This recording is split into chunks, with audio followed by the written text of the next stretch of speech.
अब हम देखेंगे व्हाट इज़ ब्लॉकेड और उसके एसेंशियल एलिमेंट्स क्या हैं। इंटरनेशनल लॉ में एक चीज़ है ब्लॉकेड। ब्लॉकेड जब दो कंट्री बिलरगेंट जब वॉर कर रहे हैं आपस में, तो वो ब्लॉकेड का इस्तेमाल करते हैं बहुत। At many time they use what is called as blockade.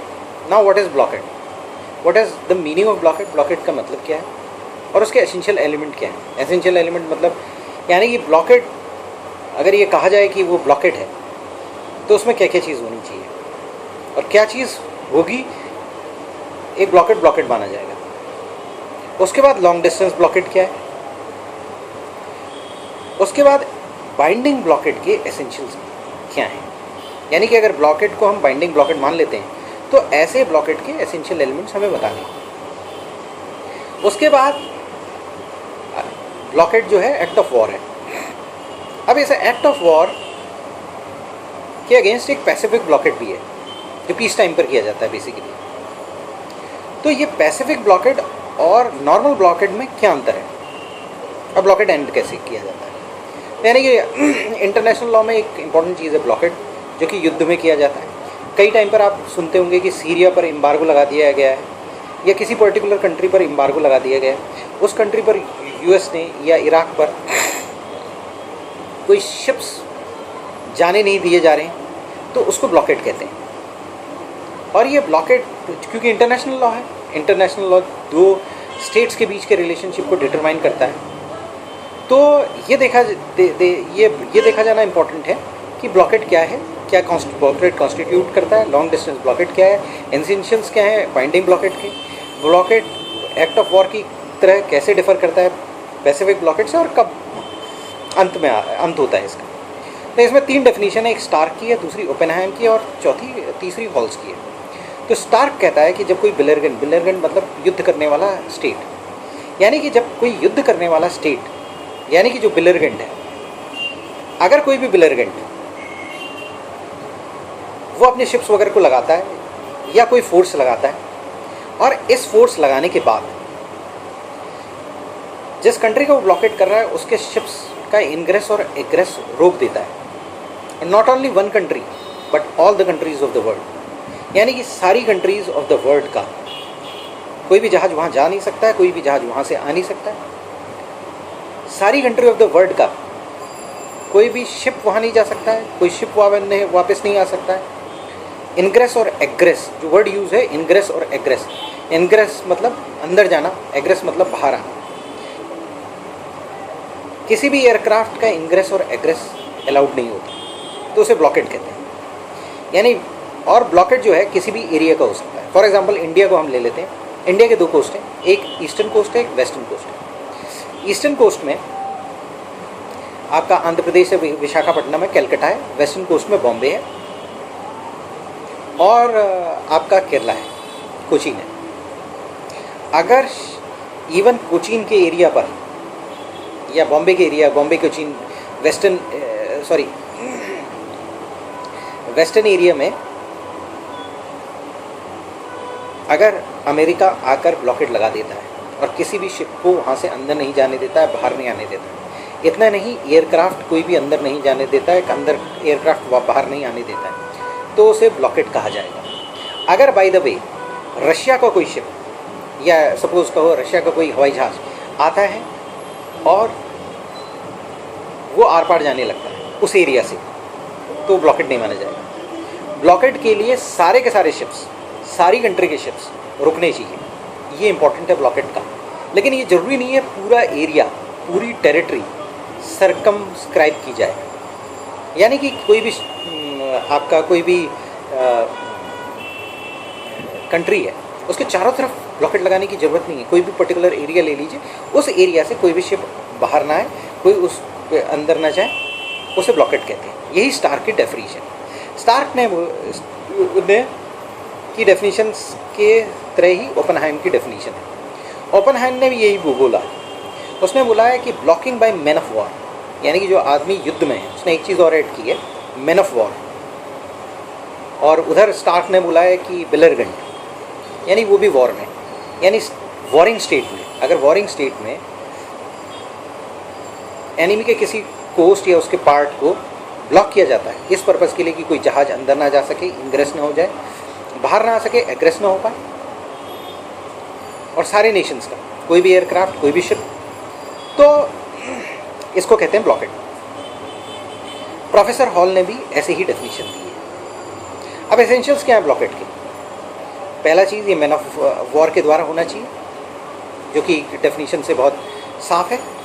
दूसरा, ये होल कोस्ट और पार्ट किसी का भी हो सकता है, यानी अगर पार्ट ऑफ कोस्ट यानी कि एक तरफ का एरिया भी अगर ब्लॉक कर दिया जाए तो उसे ब्लॉकेड में आता है।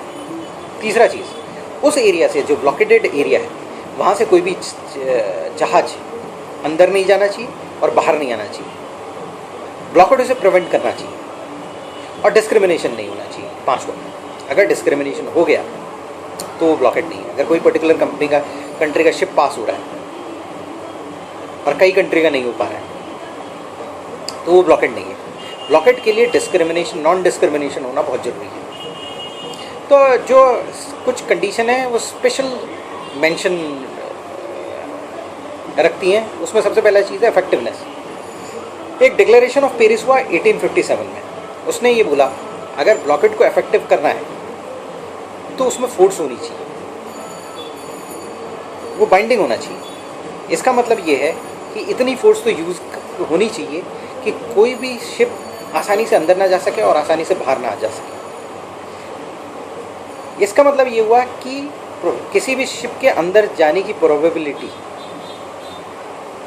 ना पकड़े जाने की प्रोबेबिलिटी बहुत कम होनी चाहिए। डेंजरस होना चाहिए वो एरिया, कि अगर कोई भी शिप उस एरिया से अंदर चला गया तो उस शिप को पकड़े जाने का भय होना चाहिए, और इसकी प्रोबेबिलिटी कि कोई भी शिप चले जाए और बच जाए पकड़े जाने से बहुत कम होनी चाहिए, तभी उसमें इफेक्टिवनेस आएगी। इफेक्टिवनेस एक इम्पॉर्टेंट एलिमेंट है ब्लॉकेड का।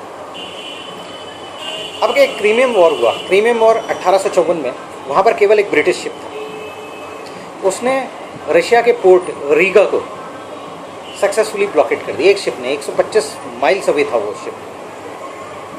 तो एसेंशियल एलिमेंट ये है कि फोर्स होनी चाहिए। ये जरूरी नहीं है 10 शिप है, और ये भी क्लियर नहीं है कि कितने सारे शिप्स होने चाहिए, लेकिन इफेक्टिव होने चाहिए।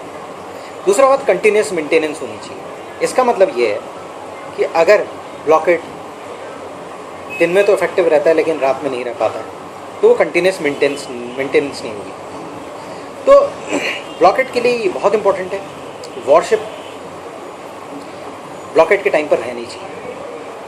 तीसरा बात, प्रॉपर एस्टेब्लिशमेंट होना चाहिए ब्लॉकेट का। और चौथा है इम्पार्शियलिटी, कोई डिस्क्रिमिनेशन नहीं होना चाहिए किसी भी कंट्री के शिप्स का। सारे शिप्स हर कंट्री के स्टॉप किए जाने चाहिए बिना डिस्क्रिमिनेशन के। और ब्लॉकेट को इफेक्टिव होने के लिए उससे पहले डिक्लेरेशन और नोटिफिकेशन होना चाहिए। इसका मतलब ये है कि जैसा कि स्टार्क ने कहा है, उसने कहा है कि इंटरनेशनल लॉ का रूल ये है कि लोगों को पता होना चाहिए। एक लॉ का नॉर्मल प्रिंसिपल है कि किसी भी एरिया में ब्लॉकेट करने से पहले प्रॉपरली डिक्लेयर होना चाहिए, नोटिफाइड होना चाहिए न्यूट्रल स्टेट को, तभी उन्हें पता चलेगा कि भाई इस एरिया में नहीं जाना है, नहीं तो उन्हें कैसे पता चलेगा। तो डिक्लेरेशन और नोटिफिकेशन होना चाहिए न्यूट्रल स्टेट का, और जोग्राफिकल लिमिट्स बतानी चाहिए कि ये जोग्राफिकल लिमिट्स हैं कोस्ट लाइन की, जहाँ कोई एक्सेस नहीं होनी चाहिए। सर्टेन एग्जम्पशन हो सकती है कुछ पोर्ट की, ह्यूमैनिटेरियन ग्राउंड में, लेकिन बाकी उसके अलावा हर जगह ब्लॉकेटेड होनी चाहिए। दूसरा ये है कि जो जोग्राफिकल लिमिट है वो क्लियरली डिमार्केटेड और डिटरमाइंड और स्पेसिफाइड होनी चाहिए। अगर वो क्लियरली डिमार्केटेड नहीं है, क्लियरली डिफाइंड नहीं है, क्लियरली स्पेसिफाइड नहीं है, तो फिर ब्लॉकेड पूरी तरीके से इफेक्टिव नहीं माना जाएगा, क्योंकि पूरी तरीके से पता नहीं है कि कौन से किस इलाके में हमें जाना है। अब अगर किसी भी ब्लॉकेड का वायलेशन होता है तो क्या होता है? तो सबसे पहले तो किसी भी ब्लॉकेड का वायलेशन एक क्रिमिनल एक्ट है उस बेलिजेरेंट स्टेट के लिए, क्योंकि उस स्टेट नहीं चाह रहा है, उसने ब्लॉकेट लगाया है और आप उसके ब्लॉकेट को वायलेट कर रहे हो, तो वो उसे क्रिमिनल एक्ट की तरह लेगा, और क्रिमिनल एक्ट होते ही वो आपके शिप को सीज कर देगा। शिप को सीज करने के बाद वो एक कोर्ट के सामने ले जाएगा जिसे कहते हैं प्राइस कोर्ट। तो जब भी कोई शिप ब्लॉकेड में ब्लॉक किया जाएगा तो उसके साथ जस्टिस हो सके, इसलिए उसे एक सुनवाई का मौका दिया जाएगा। एक principle of natural law of natural justice होता है। नेचुरल जस्टिस में सुनवाई बहुत जरूरी होती है। तो प्राइस कोर्ट में जाएगा और ताकि सबूत जिंदा रहें, इसलिए जितने भी सेलर्स हैं उनको डिटेन किया जाता है टेम्परेरी पीरियड के लिए और उन्हें विटनेस की तरफ प्रोड्यूस किया जाता है वहाँ पर प्राइस कोर्ट। अब ब्लॉकेड एंड कैसे होगा?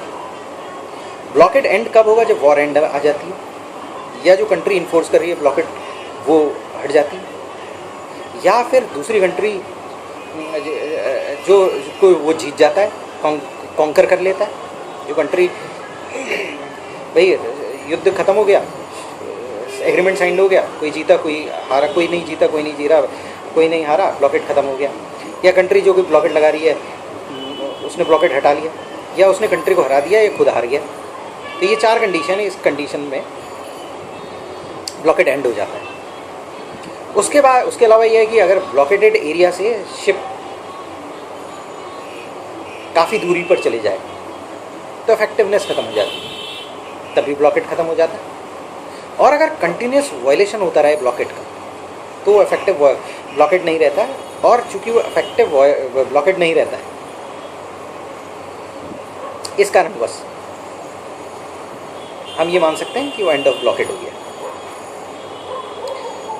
अब ब्लॉकेट के कितने प्रकार होते हैं? ब्लॉकेट के सबसे पहले long distance blockade, pacific blockade, effective blockade, defective blockade है, पेपर ब्लॉकेट होता है, मिलिट्री ब्लॉकेट होता है, कमर्शियल और या पैसिफिक ब्लॉकेट तो मैं कह ही चुका हूँ, ऑर्डिनरी या पब्लिक ब्लॉकेट और नोटिफाइड ब्लॉकेट, ये ब्लॉकेट के प्रकार हैं। अब लॉन्ग डिस्टेंस ब्लॉकेट क्या होता है? लॉन्ग डिस्टेंस ब्लॉकेट पहले नहीं था, पहले छोटे छोटे एरिया के ब्लॉकेट होते थे क्योंकि टेक्नोलॉजी इतनी ज़्यादा नहीं थी। आज की डेट में आपके पास शिप्स हैं, आपके पास ऐसे शिप्स हैं जिसमें एयरक्राफ्ट कैरियर कहते हैं, हवाई जहाज भी आ सकते हैं, वो लॉन्ग डिस्टेंस सर्विलेंस कर सकते हैं, लॉन्ग डिस्टेंस के एरिया को देख सकते हैं। और वहाँ पर अगर कोई शिप जाएगा तो उसमें से जहाज उड़ेगा और उसको ख़त्म कर देगा, या मिसाइल उड़ेगी उसको ख़त्म कर देगी। तो लॉन्ग डिस्टेंस ब्लॉकेट की शुरुआत जो हुई फर्स्ट वर्ल्ड वॉर से हुई। तो उस टाइम पर क्या किया कि जो जर्मन है उसने माइंस डालनी स्टार्ट कर दी सी के अंदर, ब्रिटेन ने भी यही किया। तो जर्मनी ने ये बोला कि जो ब्रिटिश आइलैंड है उसके आसपास का एरिया उसने पूरा ब्लॉकेटेड मान लिया। उसने ये बोला अगर कोई भी शिप इस एरिया में घुसता है जो कि ब्रिटिश सीज, ब्रिटिश आइलैंड के पास जो सीज है, तो उसे ब्लॉकेड माना जाएगा।